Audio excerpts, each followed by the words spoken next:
Ang sharia na ito ni Allah na panghuli ay hindi nangangailangan sa anumang mga naunang sharia. So wala tayong kailangang kunin na batas mula sa naunang mga kasulatan. Wala ila syariatin lahikatun laha. At hindi natin kailangan ang anumang sharia na iniuugnay dito. Yung mga sharia ng mga batas na meron ng tao sa panahon natin, hindi natin sila kailangan. Pero syempre lilinawin natin ito.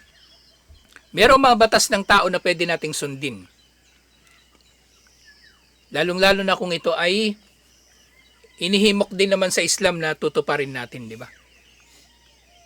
O kaya hindi naman siya tumataliwas sa batas ng Quran. At ang mga batas na ito ng tao ay isinabatas upang pangalagaan ang anumang pinangangalagaan sa Islam. Di ba?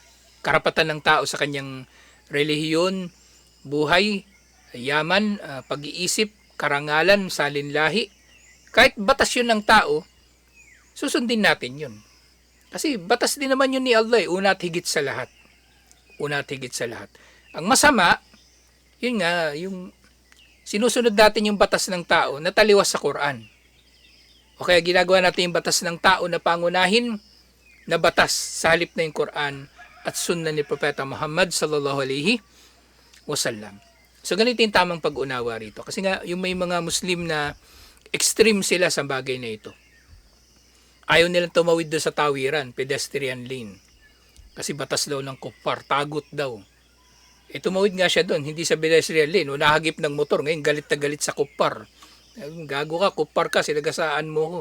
Ikaw din gago may tawiran na tama Tapos nung ka tatawid sa ibang tawiran kasi batas ng kuffar yung yung tawiran.